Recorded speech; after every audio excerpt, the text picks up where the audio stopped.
Hello friends, as you all know I am doctor Sneha और आज मैं फिर से एक बार आपके लिए बहुत इम्पॉर्टेंट टॉपिक लाई हूँ as a consultant psychiatrist which is child psychology, how to increase bond with younger group of children.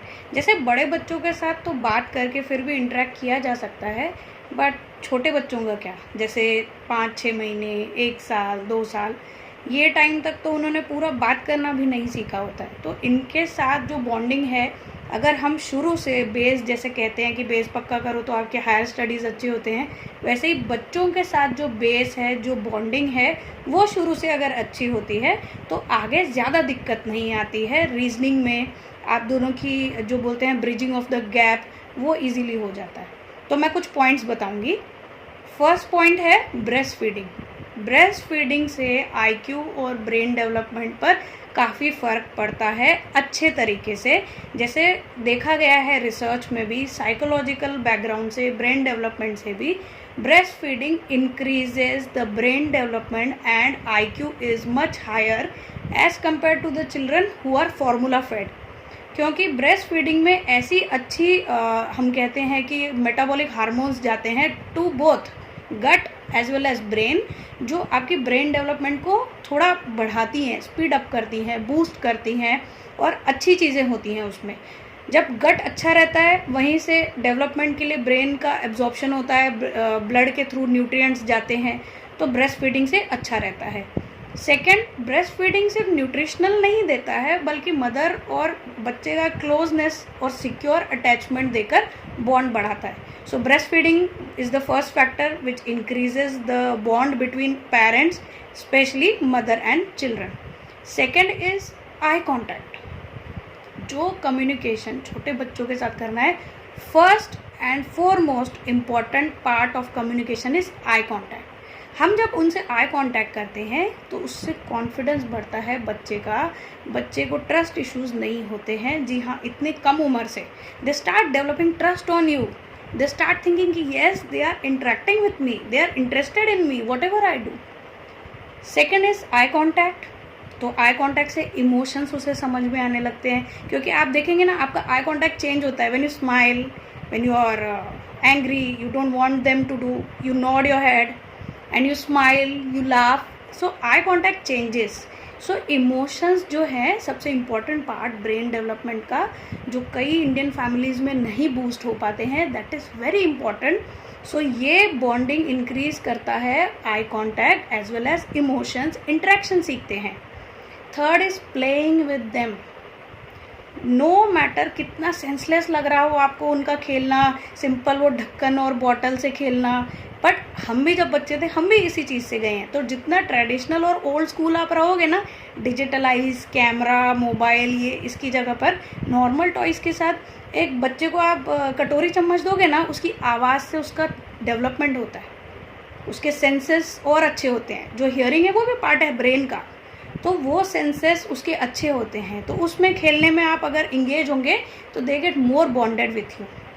Fourth point is do not compare them in front of anyone. ये जब हम सोचते हैं ना कि इनको नहीं समझ में आएगा, इनको सबसे पहले समझ में आने लगता है कि आइडेंटिफिकेशन जो है बच्चे की, वो माँ बाप क्या सोच रहे हैं वहाँ से बनती है। तो अगर मैं बोलूँ दूसरों के सामने, अरे बच्चा तो बड़ा परेशान करता है, ये तो बहुत रोता है, बहुत चिड़चिड़ करता है, सोने नहीं देता, तो इसका मतलब उसने आइडेंटिटी अपनी पकड़ ली कि I am a bad person, कि मैं रोने वाला हूँ, मैं चिड़चिड़ करने वाला हूँ और मैं अपनी माँ को परेशान करता हूँ। इसकी जगह पर आप यूज़ कीजिए ऐसे वर्ड्स कि एश्योरिंग वाले, हम आपसे प्यार करते हैं, आप कितनी भी शरारत करते हैं हमें अच्छे लगते हैं, थैंक यू हमारी लाइफ में आने के लिए। ये positive words by positive vibes कहें, स्पिरिचुअलिटी से ब्रेन डेवलपमेंट के लिए कहें, बॉन्डिंग कहें, ये बहुत अच्छा करते हैं। So do not compare in a negative way, don't compare at all. हर बच्चा अपने आप में यूनिक है। तीसरी चीज़ बता दी, कंपेयर नहीं करना है। अब चौथी चीज़ आती है, चौथी चीज़ है सबसे इम्पॉर्टेंट, उनका न्यूट्रिशन का रेगुलर इंटरवल्स। जैसे फर्स्ट 6 मंथ्स आप कंटिन्यूस ब्रेस्ट फीडिंग करें, जैसे 6 मंथ्स के बाद आप स्टार्ट करते हैं जैसे दूसरे मिल्क वगैरह या दूसरे solid, semi solid foods, liquid diet जो भी आप डालें, तो उसका थोड़ा रेगुलर स्केड्यूल बनाइए। स्लीप स्केड्यूल भी थोड़ा रेगुलर बनाइए। इसके लिए क्या होगा कि उनको डिसिप्लिन, हैबिट फॉर्मिंग भी रहेगी सही अच्छी, तो आगे जब वो बड़े होंगे ना तो ये उनकी हैबिट उन्हीं के लिए काम में आएगी, क्योंकि ब्रेन में एज अ मेमोरी ये स्टोर्ड रहेगा कि we eat time to time, we sleep time to time. Also जब हम नींद टाइम पर लेते हैं, न्यूट्रिशन जो ब्रेन डेवलपमेंट में फर्स्ट ईयर काफ़ी रैपिड फास्ट डेवलपमेंट होती है बच्चों की, overall full body as well as brain. तो ब्रेन के थ्रू ही बाकी ऑर्गन्स की और ज़्यादा अच्छी डेवलपमेंट होती है, क्योंकि यहाँ से स्पाइनल नर्व्स एंड सिग्नल्स जाते हैं, न्यूरॉन्स एंड ऑल। तो फर्स्ट ईयर में उनका नींद का और रेगुलर न्यूट्रिशन स्केड्यूल रखेंगे तो उनको आगे उनका IQ और जो बोलते हैं ना माइलस्टोन्स अचीव करना, वो बहुत टाइम टू टाइम जाता है, अच्छा रहता है। ऑल्सो जब आप न्यूट्रिशन का उनका ध्यान रखेंगे, स्लीप का ध्यान रखेंगे, इनडायरेक्टली ये सिग्नल जाता है उनको कि हमारे मम्मी पापा हमारे लिए केयर करते हैं, तभी तो ध्यान रखते हैं ना। तो care is also another language of love and bonding. Okay, so this is the fourth point. Then comes do not give them mobile screen. Nuclear families हो गए, अंडरस्टूड, बट आपको उनको टाइम देना है तो देना है।